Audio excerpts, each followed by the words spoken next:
Okay, fine.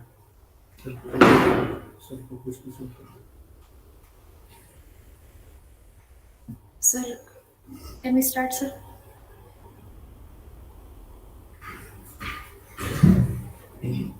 Madam शुरू करें. Hello, madam. You can start. Okay. Thank you, madam. Sir, Sir, director sir.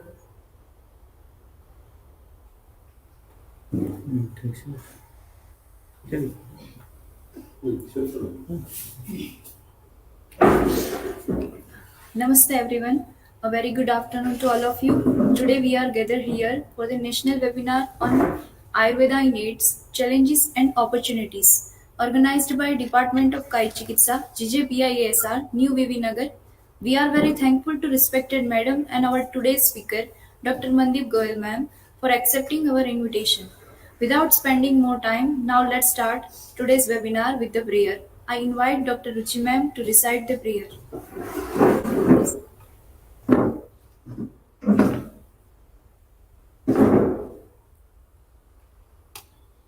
या कुन्देतु तुषारहार धवला या शुप्रवर्स्रावृता या वीणावरदण्डमण्डितकरा या श्वेतपद्मासना या ब्रह्माच्युतशङ्करप्रभृतिवी देवैः सदा वन्दिता क्षमां पातु सरस्वती भगवती निशेषजाड्यापः. जय Dhanvantari. Now I welcome our HOD sir, Dr. Kendre sir. Sir, please.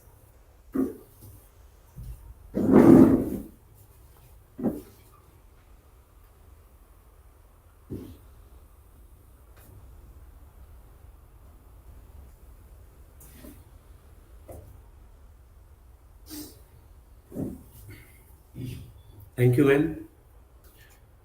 Today's esteemed guest speaker, respected chairman sir, CVM University, beloved director sir, GJPISR, professors, and our dear participants. Namaste to all. I am here to welcome you all for this special webinar event on behalf of our CVM University, Institute, GJPISR, and Kayachikitsa department. We are blissful to have our guest speaker, Dr. Mandip Goyal. We believe this is an excellent opportunity to learn from you and be inspired to think beyond. On behalf of everyone, I extend a warm welcome to you, ma'am. Our institute is an ideal due to great leadership of our director, Dr. C.H. Babaria. We extend heartfelt greetings to you, sir.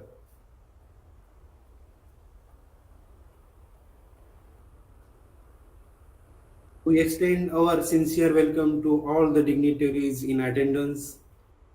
Your presence will enhance the webinar value. At this special moment, we would like to welcome all the attendees. We appreciate your willingness and enthusiasm to participate in this webinar. Thank you all. Now I am handling the session to Professor Yogesh Devli.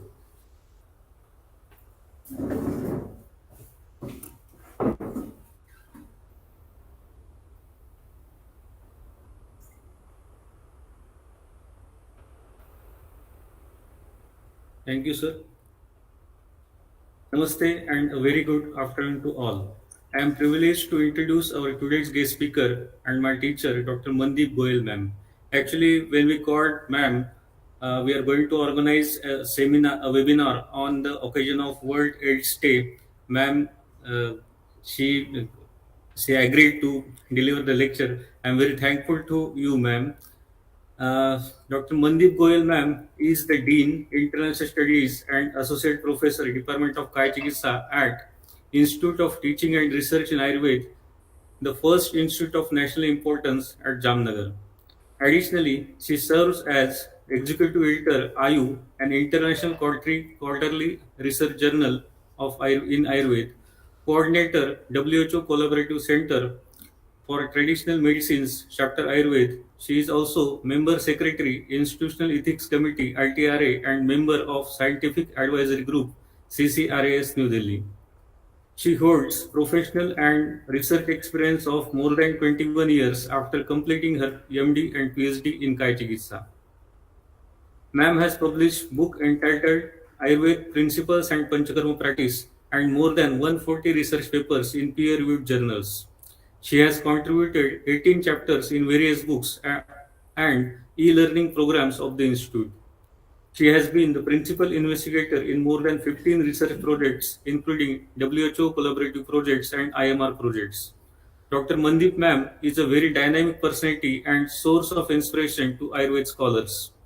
We are fortunate to have such a learned and experienced personality as a speaker today. Now I request Dr. Mandip Goyal ma'am to enlighten us on the topic Ayurveda in AIDS, challenges and opportunities. Over to you, ma'am. Thank you, Dr. Yogesh ji. So, a very good afternoon to everyone, especially my warm greetings and sincere regards to Dr. C.H. Babaria sir, Director of your institute, and all the members of the organizing committee of this national webinar, including of your HOD, Dr. Kendres ji, Dr. Yogesh Devli ji, and all the young scientists who are just sitting behind you as a backbone, and all the participants of this national webinar. And I think so the students of your college may have also joined in this webinar. So I welcome you all, and let us take this opportunity to celebrate World AIDS Day, because as I was informed by Dr. Yogesh Devle that you are trying to celebrate World's AIDS Day, which is actually on 1st December. But we chose this day because tomorrow is the election day and people may be busy in the election duties or something like that. So we thought let us celebrate a day ahead, but the theme will remain the same, the info will remain the same, and hope after going through this whole discussions and whatever presentations and thoughts I'm bringing today in this presentation, our young scientists will get inspired, and at the end of the presentation, hope few of them will be able to find out what is the way out for Ayurveda to give some relief to the patients who are either suffering from HIV or they are the known cases of AIDS. So with this thoughts, let me start with the presentation. First, I will try to share my PPT.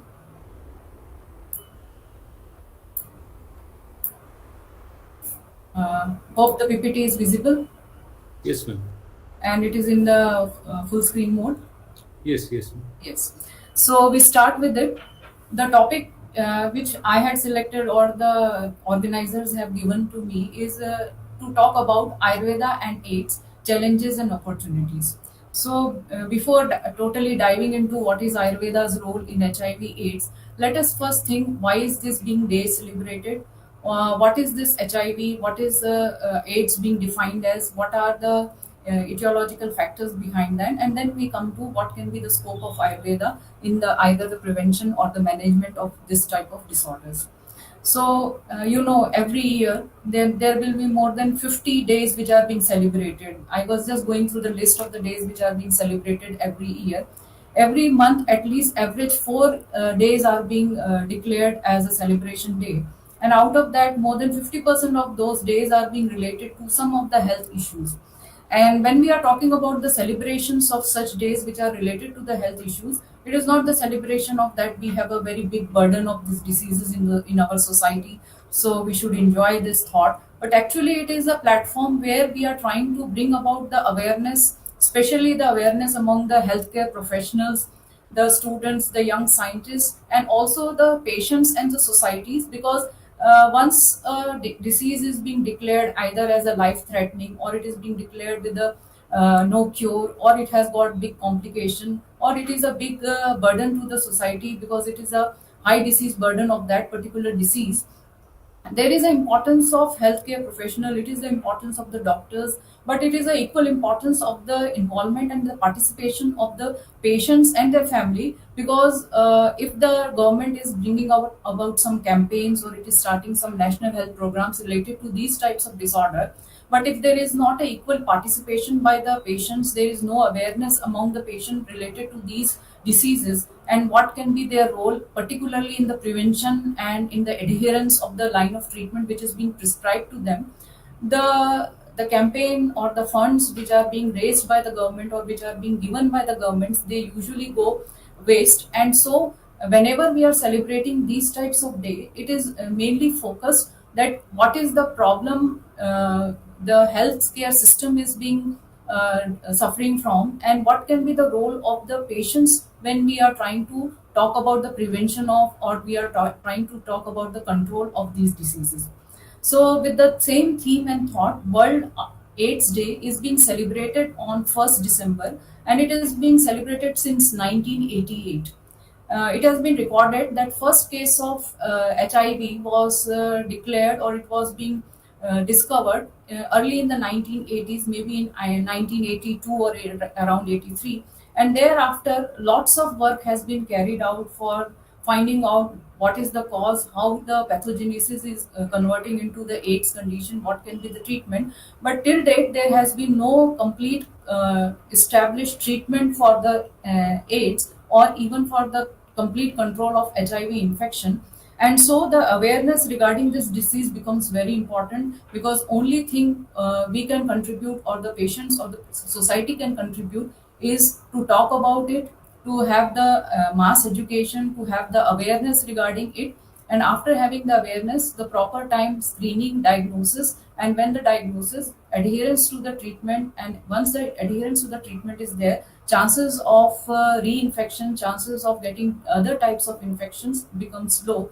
And so this year, the theme of the World AIDS Day has been declared as Equalize, and also it is being a rock the ribbon, which is indicating that we have to involve large number of people in this campaign. And when we are talking about the AIDS, it is first thing people should know what are the facts and what are the fictions which are related to these diseases, and also if there are any types of stigma, or there is any types of discrimination or ignorance by the people or for the society of the persons who are suffering from HIV or AIDS, it should not be there. And so there should be a awareness to give the rights to the people who are already suffering from HIV and AIDS, and also to, if possible, to bring about or to raise the funds so that these types of people who are being suffering a misery life can be helped in any way.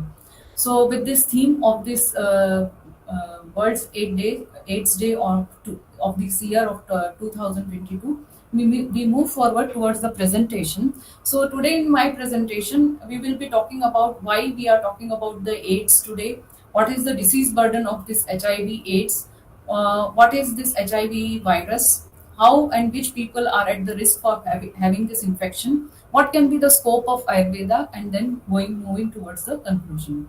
So we start off the what is the rationale. Actually, I have already described about it. And as I have said, the disease had started in the early 1980s, and it was being from the 1983. Lots of things has been done. But as per the WHO data, till date, 80 million people have been infected, have been suffering from this HIV or AIDS, and out of that, 45% of the patient has already died.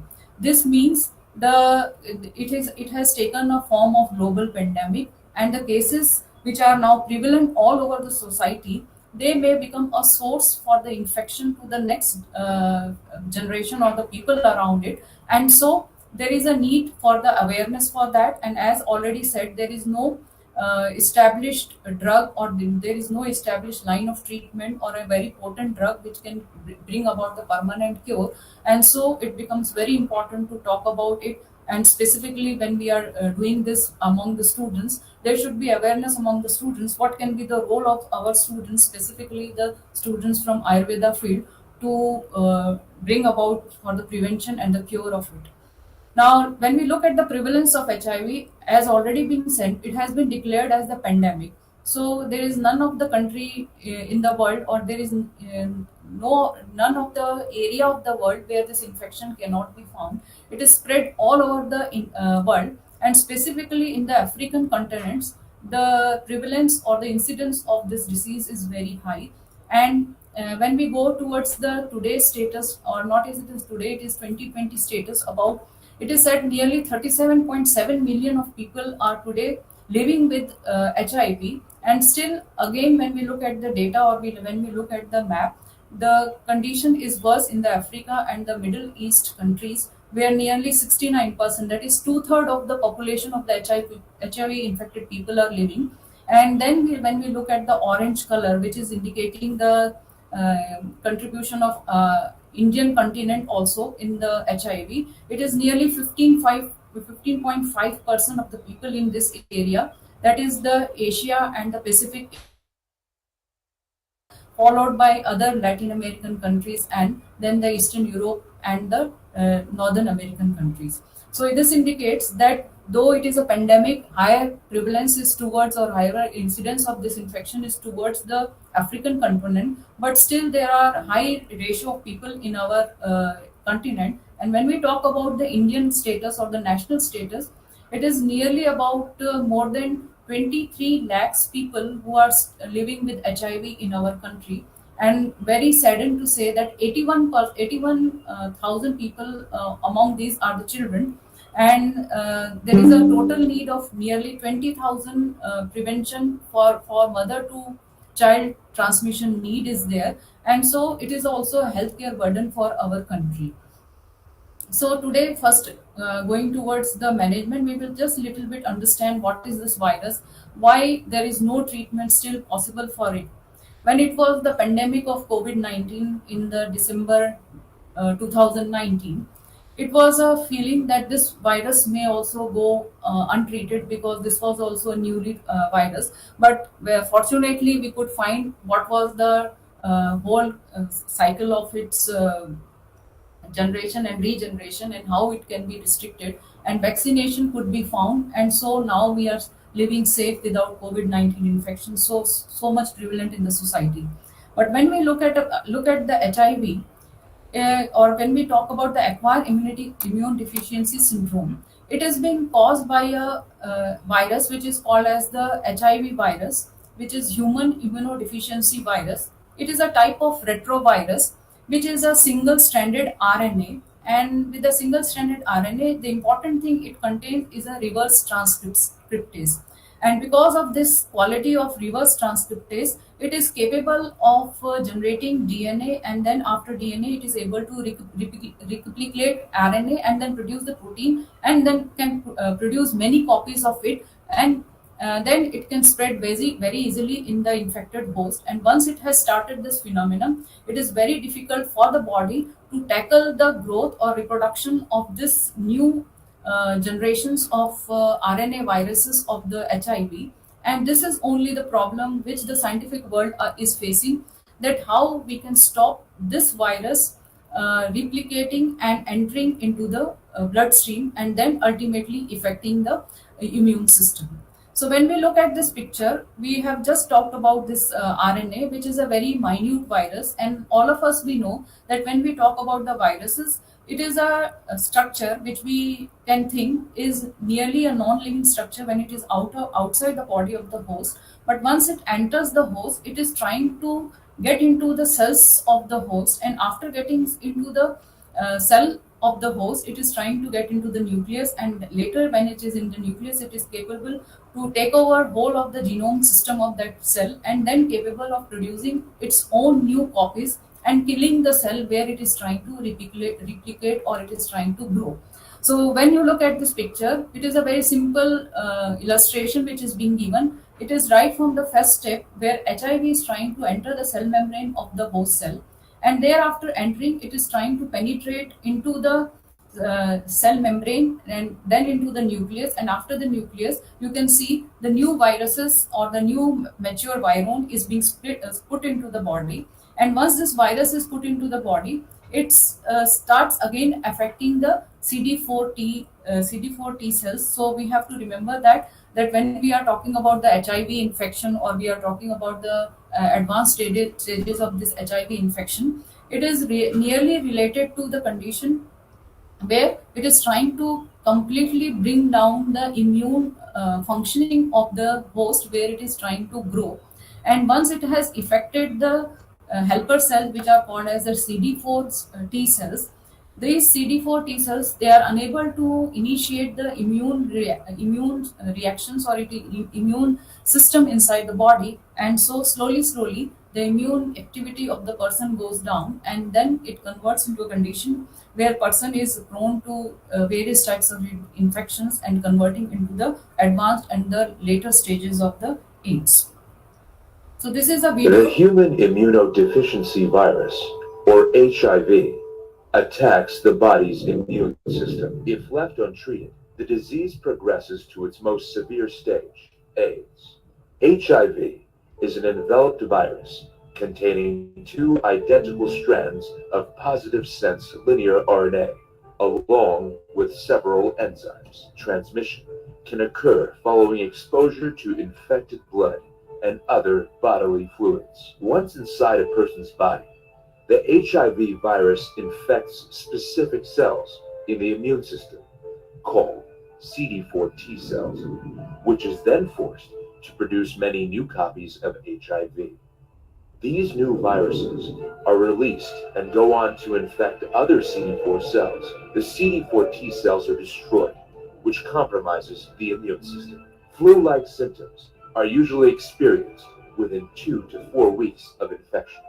A person with chronic HIV infection may have just progressed with mild to absent symptoms in the first few years, and oftentimes will be unaware of the infection. If left untreated, HIV can progress to AIDS, which is associated with opportunistic infections. If severe, these conditions can result in certain cancers and eventually death. So this makes a little bit understanding that what is a virus and how it enters the body, and then how it tries to replicate and it produce new copies, and how then slowly it starts involving various types of CD4 cells, and which ultimately is resulting into a fully blown infection of HIV. So there are lots of myths, there are lots of problems which are being associated with the HIV infection, and many people, specifically when we are seeing the patients coming from the rural society, or patients who are not so much educated, there are problems that they think that the HIV can be spread from an infected person directly. So let us think little bit about it, specifically when we are talking about we are talking with the doctors. It is though there are many sources, what important things it is to be kept into mind. It is like sharing contaminated injected equipments and receiving unsafe blood transfusion, tissue transplantation, and medical procedures is the procedures where we have to take special care of. That there are the chances, if we are coming into the contact of the infected body fluid, or we are coming in contact of the infected blood, or such infected sources, there are chances, if it is being pricked into our body, the chances will be there. HIV infection, if the body immune system is unable to tackle this infection, it will be high. And then it has to be also kept into mind that it is not spreading through the touching or by sharing. Like we have a shlok in Shushu Samhita which they is saying prasangat gat sansparshat nishvasat sabhojanat. These are the terms which are being given. But to HIV infection, it is mostly which is being related to the direct entry of the, or direct prick of the infected body fluid into the circulation. And so that is the major thing, it is to be kept into the mind. And the stigma which the patients or the persons are suffering, or who are suffering from the HIV viruses, if that is being properly educated to the mass, it can be prevented in the society. And then after this virus has entered the body, what actually it is doing, and how it progresses from a stage of HIV to the AIDS, it is being shown in this video. When HIV first enters the human bloodstream, the virus circulates throughout the body. The protective surface of HIV is studded with particular proteins called GP120, and inside is a capsid that contains the viral RNA and viral enzymes. Initially, the GP120 protein on the virus is only able to bind to a cell surface protein on the macrophage called the CD4 receptor. A second receptor protein, CCR5, must also be present on the macrophage for the virus to enter the cell by endocytosis. Viral RNA and enzymes are released into the cell's cytoplasm. Reverse transcriptase uses the viral RNA to synthesize first a strand of viral DNA and then the complementary DNA strand. The viral DNA then moves to the nucleus of the cell, where it integrates into the host cell's DNA. Transcription of the DNA within the nucleus now results in the production of viral RNA.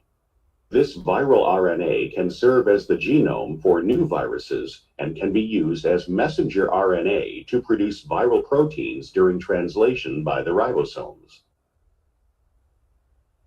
Complete viruses are assembled and released from the cell via exocytosis, which causes little harm to the macrophage. HIV cycles through macrophages over a period of years and continues to multiply while doing little apparent damage to the body. Eventually, the gene that codes for the GP120 protein is altered by mutation. The altered GP120 protein changes its co-receptor allegiance and now binds to a different co-receptor, CXCR4, which is found on the surface of CD4 plus T cells. The same processes occur within the T cells, resulting in new virus particles. However, as these new viruses leave the T cell, they rupture the plasma membrane, which kills the cell. As these newly released viruses invade and destroy other T cells, the body's immune response is weakened, and this leads directly to the onset of AIDS. So, right from the first day of getting infected by the HIV virus, which has entered the body through the routes, what we have discussed in the last few slides, it is a stage which you can see very clearly in this figure. Right from the first figure, which is indicating towards, it is a normal presence of CD4 cell, which is nearly towards the 1600 in the normal human beings.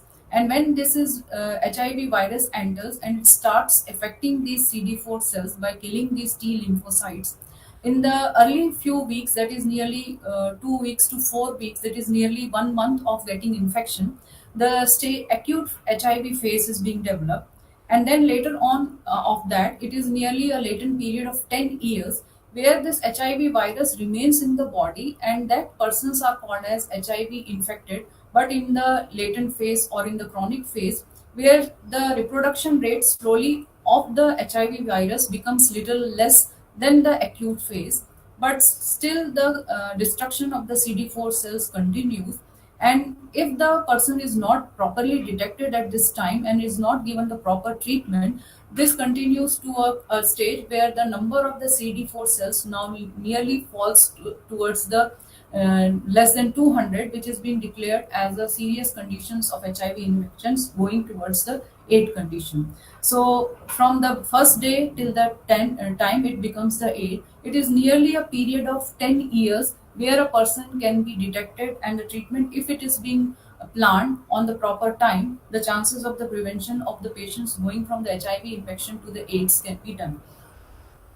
Now, when it is the early few weeks, or it is nearly 1 month of the infection, the patient, or like not all the patients, few of the patients may give the symptoms of HIV infection, which may be from the starting from the fever, headaches, which is nearly like any infective fever we have, or any infective disease we have, like fever, headache, sore throat with the muscle ache. It may be some of the inflammation of the lymph glands, along with some other symptoms like joint pain, nausea, vomiting, loss of appetite.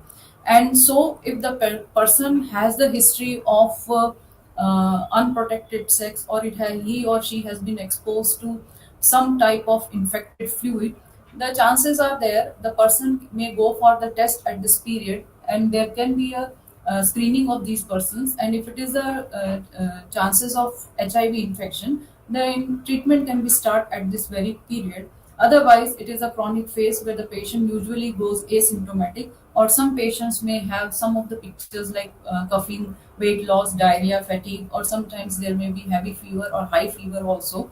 And then, if the patient is not still diagnosed at this case, or if he is diagnosed and he is not completely or consistently taking the treatment of the HIV infection, then he may convert into the AIDS, because it is a stage now he may be having the chances to be prone towards the opportunistic infections.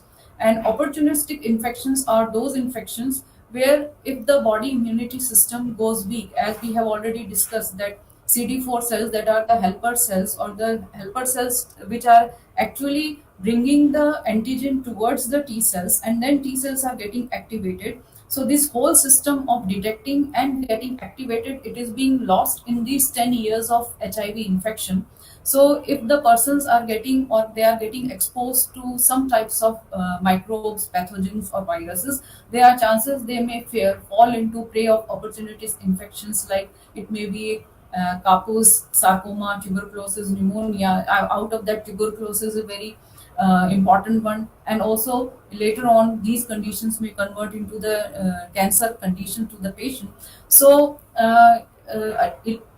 it is very important. So if it is being detected in the chronic phase also, then this phase of getting opportunistic infections can be stopped. And these persons who are having persons who are high risk to get these types of HIV infections, which are transgender people, or those people who take drugs through the injectable modes, or the workers and the clients which are being involved with that, adolescents, girls, and the migrant workers. And this is the Sankalp, status of National AIDS Response 2021, which is trying to give the prevalence of AIDS in these types of group of people, which is very high. That is nearly 6.26% in the persons who are taking or who are injecting drugs. So the persons who are having such types of history, or the persons who are either homosexuals or transgenders, they may be always thought of for the suspect of HIV infections. And if they are giving any early symptoms of that, early detection and treatment can be started to these people. Similarly, this is a slide which is showing what is the route of transmission of this. And again, heterosexual mode becomes the most important or the most common route of the infection for the HIV infection. So now, when it is HIV infection, we have to know which of the tests are to be done. Like when it was the starting of the COVID pandemic, the guidelines were being declared, and because it was a very new infection, every few days updated guidelines for the diagnosis of it was given.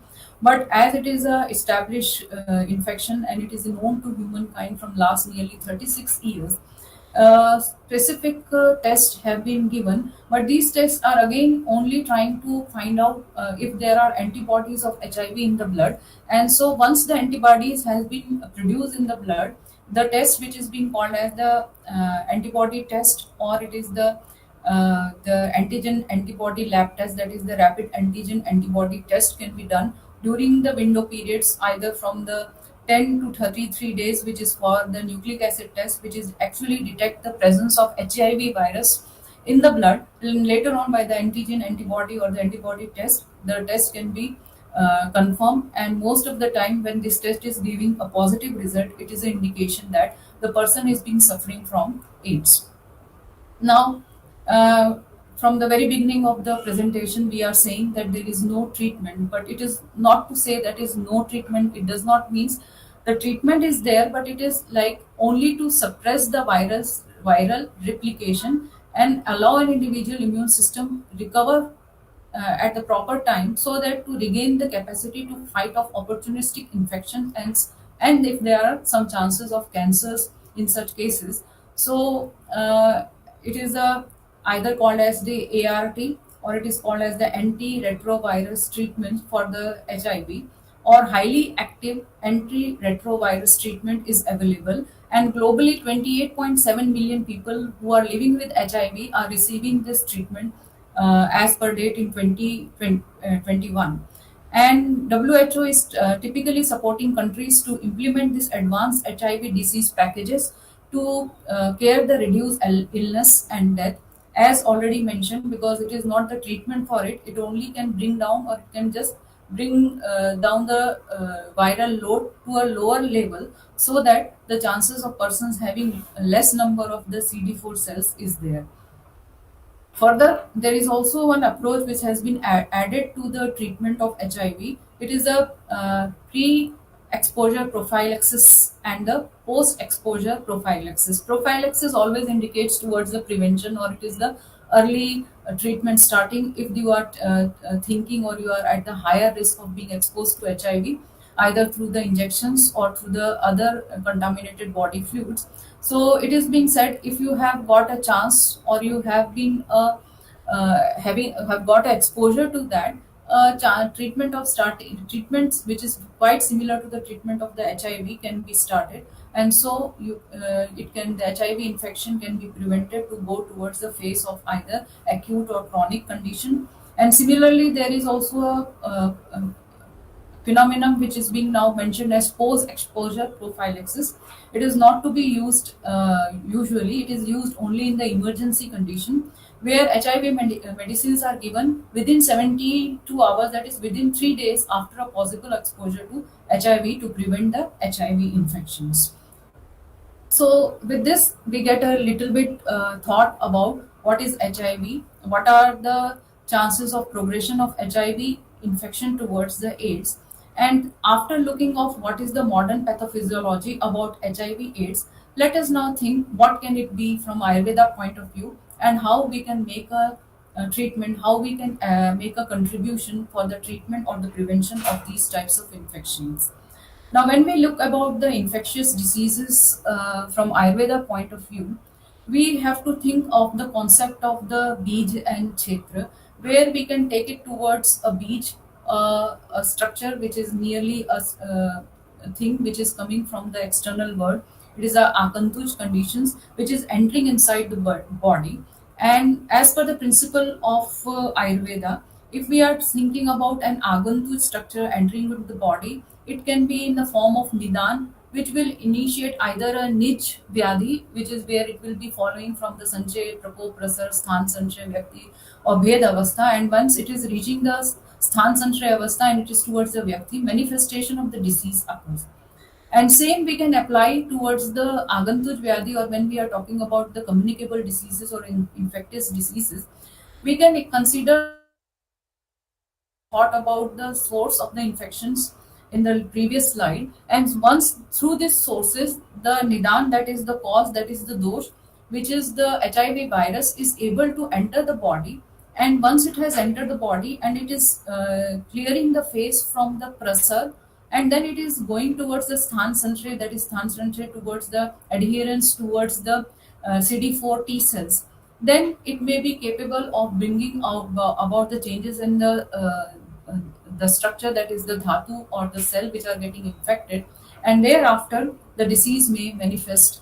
And so from the Ayurveda point of view, we can understand only the treatment. It can be either we can bring about the more bal or vyadhi shamatva in the body, so that if the nidan or the cause is even entering inside the body, the immune system, the vyadhi shamatva, the oj or bal, the concept we are talking about, which is helping for the disease tolerance, which is helping for the avoidance of the viruses or the bacteria to grow and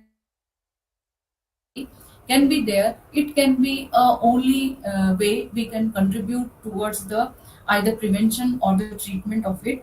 And the picture which is being mentioned of the later stages of the HIV, it nearly resembles to the later stages of the Rajeshma, or it is the later stages where the person nearly goes towards the Ojashay. And you can see from this picture The early picture where the person is having nearly the good status of all the dhatus and the structures, mansa, meda, etc. And after nearly few years of the infections converting into AIDS, converts into a Karsya or Shaijay condition. So this can be a total understanding from Ayurvedic point of view. And once we have got this whole thinking that how this viruses is affecting the immunity, it is we have to bring out some changes, or we have to bring out some changes in the society or about the people, that there is two chances or three chances where we can contribute. One is stop the what you call it can be the stop of infection, stopping of the infection. And once the infection if cannot be stopped, how we can prevent the stage of HIV converting into the chronic HIV AIDS, and if they are the cases of the HIV chronic HIV AIDS, how they can be stopped converting into the fully conditions of AIDS, or what how we can help towards the bringing up of the quality of life of these patients. And then what much Ayurveda can do, it is to how we can bring about some of the improvement in the mental well-being and the mental status of these patients. This can be the contribution. So our categories where we can look for, it is how we can reach to the high risk people. High risk people are those people who are more prone towards the infection of HIV. So what we can contribute to these people, like we have just talked about the pre-exposure prophylaxis, which now modern people are trying, but they are again trying to do it with the same medication they are giving for the treatment of HIV. So how we can contribute in these high risk people, how we can start with some of the rasayan or the nemetic rasayan treatment to this high risk people, so they do not convert into the HIV group. And persons who are in the early or the acute phase, who are being recently diagnosed cases, what can be the treatment or the drugs which can be given to these cases. Then if they are already past the acute phase or they are towards the asymptomatic phases, what can be the other approaches or the medicines added to this. And especially if it is the opportunistic infections, how in the opportunistic we can add some of the rasayan drugs for it. And ultimately it is said that once a person is getting a treatment for HIV, it is a lifelong treatment where he has to take the treatment throughout his life.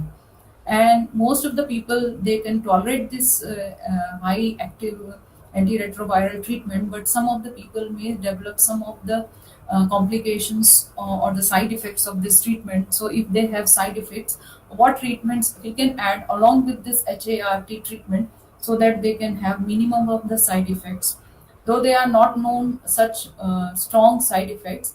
But some of the side effects like high cholesterol conditions are also associated with it, and some of the gastrointestinal tract symptoms may be also associated with the longer duration of this treatment. And once the patients start having these side effects of the treatment, patients may discontinue the treatment for HIV. So again, the chances of reinfection, chances of person converting into the chronic conditions will be there. So what we can contribute to these persons has to be thought of. So once we are talking about the prevention, and when we say Ayurveda, always we talk about the Nidan Parivarjan. We talk about that the first step to any type of treatment is Nidan Parivarjan. So whatever be the sources of the infected body fluids, or what can be the behaviors, or what can be the activities which may help for the HIV virus to enter the body, this awareness has to be brought upon not only to the patients, also our health professionals, so that once a patient is coming for the information related to his HIV infection, or he has some doubts related to his infection and its treatment, the doctor is able to judge, and doctor is able to advise at the proper time, so that the other conditions or reinfection or passing of the infection to the healthy persons, it can be reduced. So these are the information which are easily available all over the sites where the national AIDS control programs are going on. But more importance is like how we are able to eliminate or prevent the mother to child transmission, that is the MTCT of HIV. So this is also one of the scope where Ayurveda can take over. And during the pregnancy, if the mother is HIV infected, what types of drugs may be given, what types of science or medicines can be given to mother, so that there are less chances of transmission of this infection to the newborn. This can also be a part of the research, or it can be a part of the policies when we are trying to contribute in the national health programs related to AIDS. And then whatever systems which are stimulating the body's defense mechanism, as we have said that there is a concept of beej and kshetra. So if though, even though the beej, that is cause of the micro or the infection, is there, if we have a strong dhatus, we have a strong immune system or ball inside the body, chances of getting into the later stages, chances of getting into the complications of the diseases or the infective conditions becomes low. And so awareness, which we have already started with the wellness centers all over the India. So how we are going to make awareness about the using of proper yoga meditation, specifically those persons who are at high risk of HIV infection, what should be the diet they have to be following, so that they have good immunity, specifically in the form of how they have the regenerations of the T cells and B cells inside the body, and the medicines which are being taken in the form of either increasing the digestion metabolism, and also to boost up the overall as a form of rasayan or the nematic rasayan in our books, can be advised at the proper time. And so if possible, most of the Ayurvedic hospitals who are running the infective diseases OPD, or they have got some sections for the treatment of HIV, there may be some researches or the projects where some of the important drugs which are taken as the rasayan, important rasayans from Ayurvedic point of view, right from whether it is the Amlaki rasayan or the rasayan June, or it is the Pipli rasayan and other types of rasayan, as per the system which are more prone towards the HIV involvement, can be taken up, and after generating a sufficient evidence-based data related to it, either as a add-on treatment to ART, or as a what you call preventive treatment for the HIV, it can be contributed. And so this way, now we are talking about TB Mukt Bharat. We are going towards a campaign where we are trying to eliminate about the tuberculosis from the society. Similarly, an Ayurveda Ayush system is looking forward for its contribution, how we can contribute for the TB Mukt Bharat. Similarly, we can also come up with a campaign, or we can come up with the research data where we can say how we can contribute for the prevention and the management and the complications of HIV and AIDS. Though very little researches have been carried out, there are some published sources which have claimed that the extracts of seeds of Areca catechu, and that of Jambu, and that of Terminala arjuna, and the bark of Seroca indica, they are having some potency for bringing down the reproduction or the replication of the HIV virus. So these are some of the early hints which are being given. So if such drugs which are directly having the effect to bring down the reproduction of the HIV virus inside the body, or some way it is not allowing this HIV to enter into the CD4 cells, it can be a big breakthrough in the researches of the Ayurveda. So such types of researches may be also carried out, where we can first screen some of the potent Ayurvedic drugs or the Rasayan drugs, either in the prevention aspect or in the treatment aspect, it can be added, and so we can bring out some of the important contribution. Similarly, when the patients of HIV or AIDS come to our hospital, they may in the early stages, because we are seeing many of the patients who are taking the treatment of HIV, but still they have certain problems, like they have weight loss, or they have some of the problems related to gastrointestinal tract, like they have vomiting, diarrhea, or sometimes the patients having weakness. So there, as per the Srotas involvement or as per the symptoms, drugs which are having effect on that particular systems can be given, and that way we can also promote the health of these patients. Like if the person is coming with the symptoms of chronic fever or weight loss, we can start the treatment using either Sudarshan, Mahasudarshan, or such preparations which will also bring down the fever of the patient and also induce Deepan Pachan effect. And with this, once the system is properly working with the digestion, there may be increase of the rasadi dhatus or immunity or the ball inside the body, and so patient may have a feeling of quality of well-being, or it is maybe a improved quality of life. So such treatments are already being prescribed to the patients coming to the Ayurveda OPDs. And so we can also generate a data once a patient is coming with the symptoms, how we can contribute by bringing certain guidelines depending upon the symptoms and the sources involvement, the drugs which can be useful in it. And similarly, we can also promote about the pathya because pathya becomes a very important part of the line of treatment in Ayurveda. So whether it is in the form of Nidan Parivartan, whether it is in the form of the diet, the patient should continue to improve his immunity and to bring down the conditions which will help for the growth of the HIV infections and its related opportunistic infection. A line of pathya can also be added, like a very simple line of treatment or pathya which is being already mentioned in some of the published information. It is like the important things what we have already talked about, because it is a sexually transmitted conditions, so we have to take all the precautions related to it, or also because it is through the injectables, so we have to also take care of that. But also what things are to be taken more and what are to be avoided as to be added in the along with the line of treatment.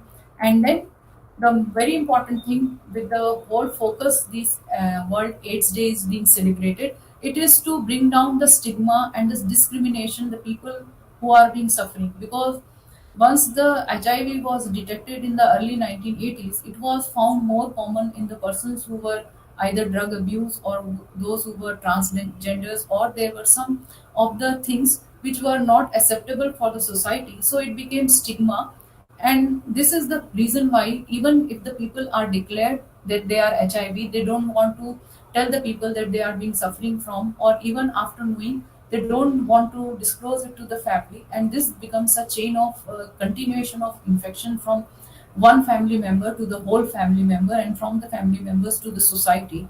So this stigma has to be removed. Like when the COVID-19 infection started in the early January and February in our country, also lots of myths were there and lots of fear was there about this infection. But when it was a mass campaigning, it was a mass awareness about these viruses. People came out for their self testing, and a day came when there were the labs were getting shortage of the kits, but still people wanted to get know whether they have COVID-19 infection or not, and if they have, they wanted to start the treatment at the earliest. So same feeling has to be brought up to the people of HIV. If they are there, there can be many way we can get the HIV infection. It can be not only the drug abuse or the improper or unprotected sex conditions. And so if the people are out of the stigma, and they are, once they are being saying that they are cases of HIV, society and the doctors are easily accepting it. And whatever precautions, or after taking the proper precaution, if these persons are being treated properly with the care, then chances of patients of this HIV, the mental torture they are being suffering or they are having, can be reduced. And it is said that if we have good man and we have the good status of the mind, the immune system also works properly. And so this may also be a contribution towards the society as a physician and a doctors. So let us say that on this day, let us think that we are helping to bring down the low HIV stigma, and we are focusing for increased HIV testing. And wherever it is possible, we are trying to disclose the persons who are being having HIV. And once it is being disclosed, we are also giving a complete social support this person. And so it is like, if we stop the silence, ignorance, fear, stigma and discrimination, we can also bring about a big changes in the HIV burden and the conditions related to it. So ultimately, we can end with that though till date HIV or AIDS does not have the what you call established treatment, but early diagnosis, self-awareness, and wherever needed, starting of pre-exposure prophylaxis, either from the modern point of view or Ayurvedic point of view is very important. And specifically, if we are able to bring about or we can inculcate the Ayurvedic lifestyle in the patients who are suffering from the HIV, or even we are giving this Ayurveda lifestyle to the people, the chances of a cycle of HIV moving from one source to next may be brought to a standstill. And but we are at the very early point of it to say that Ayurveda can say or can add something to the patients or to the agony of the patients of HIV. So a robust clinical trial is needed. Always being a healthcare professionals, specifically from Ayurveda point of view, I feel like we should be proactive in deciding what can be the contribution and what can be the limitations of our science to such diseases. So together we can find out what we can be the first step for the prevention and the management of HIV cases, and then we can move towards bringing about a standard treatment guidelines for the patients towards the HIV and AIDS. So with this, we should bring about the facts and stop the myths. We should talk about the HIV. We should know about it, and once we talk and know, there should be the proper diagnosing, testing, and then the adherence to the complete protocol and the treatment which is being given to it. With this, HIV is the acronym for Human Immunodeficiency Virus.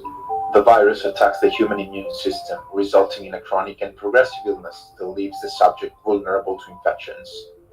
Once the body is unable to fight infections on its own, the pathology is advanced to the final stage of AIDS, acquired immune deficiency syndrome.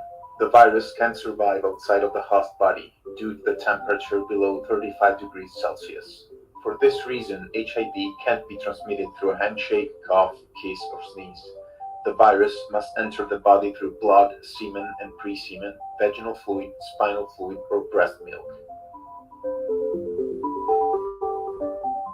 There are two ways to establish the presence of the virus, both requiring a blood sample.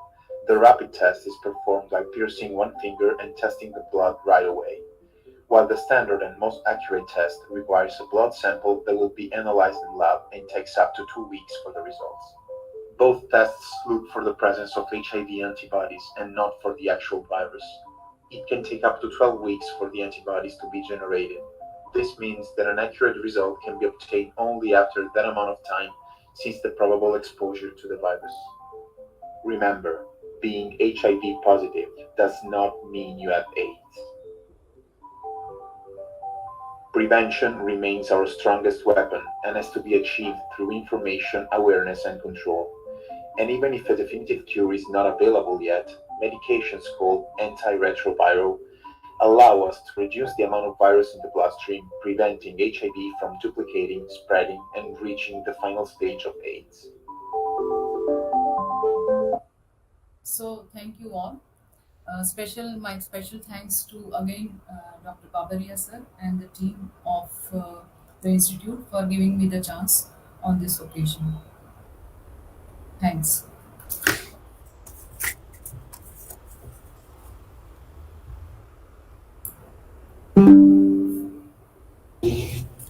Thank you, madam.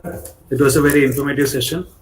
So, madam, here we have few questions in our beats.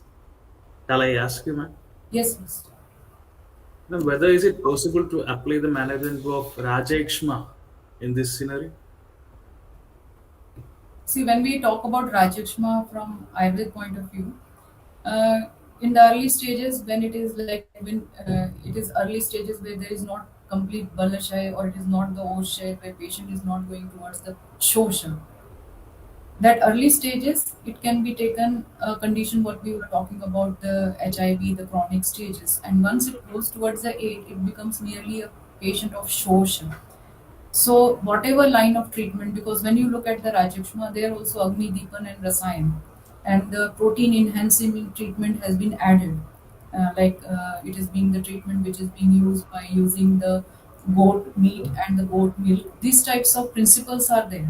So when we talk from Ayurveda point of view, Rasayan already is the line of treatment, and Rajeshma, when we are talking, it is also when it becomes a chronic progressive condition, it also needs the Rasayan treatment, and Pipli is also very important part of its treatment. So all the concepts and treatment and principles which are being used can be applicable here also. Thank you, madam. Yes. And one more question is there: whether any mansika bhavas will trigger this condition? You are talking about the Manasik Bhav Mansika bhavas which trigger the condition, symptomatic triggering of this condition. related to the getting infected, or it is related to the treatment. Infected persons while treatment. Any specific mansika bhavas are there which will trigger the conditions, means which will alter the management. Yes, I have already talked in my lecture that once you have some type of stress, anxiety, the immune system even goes down. Whatever it is trying to fight with the infection which is already there in the body due to HIV, and then there are some stress factor. And when it is stress factors, specifically when we talk from Ayurveda point of view, it is also affecting your body. So when it's affecting your body, your system, your dhatu, your oj, oj bal, everything will get involved again. So only it is like we were talking when we are talking about the stigma. This is the thing people hide. They don't share. They go under the some types of mental agony, and because of that, this condition even goes faster and stronger in this patient. So counseling is very important, and wherever it is needed, because pragya aparadh starts everything. And when you look at the disease, the disease we are talking about, the HIV, it is just as a very good example of pragya aparadh only. So when it is the source is pragya aparadh, the treatment, the pragya aparadh is also going to increase the condition only. So counseling and awareness and the level of bringing down the stress is also very important in the treatment of it.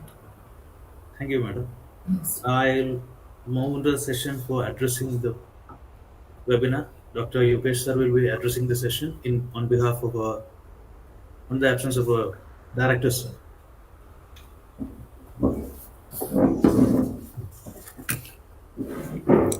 Thank you, madam. Actually, our director sir had to leave for some meeting. So, on behalf of director sir, our CVMU management, GGPISR family, I thank you from our bottom of our heart for this wonderful presentation. We have received more than 400 registrations, and this has been streamed live in all the classes, right from first year to final year classes. The students were attending the lecture, so this was a treat for them to learn new things and perspective about AIDS. Again, I thank you, ma'am, and all the participants as well as the students for attending the same. I will move to the last session, vote of thanks. I request Dr. Swathi ma'am to propose the vote of thanks.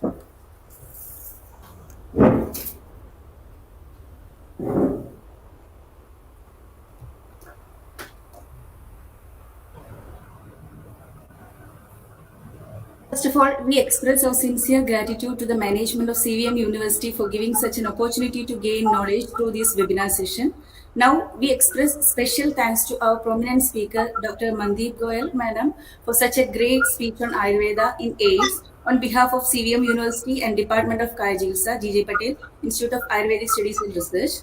It's a great pleasure to express sincere gratitude to respected Director and Principal, Dr. C.H. Babaria, who is the heart and soul of our institute on behalf of Department of Kayachikitsa, GJPISR. It's a time to express special thanks to Public Relations Cell for the promotion of this webinar, and also sincere thanks to Technical Head Mihir Bhai for the kind support throughout the session. And it's our great pleasure to express gratitude to Kayachikitsa Professor and HOD Dr. Manjak Kendri, Dr. Yogesh Goyal for your valuable guidance, and also Dr. Ramesh Chandran, Dr. Swadhi Thakur, and Dr. Ruji Purohit for valuable support. Last but not the least, sincere thanks to all the faculties of GJPISR and all the participants of the webinar. Thank you. Thank you all.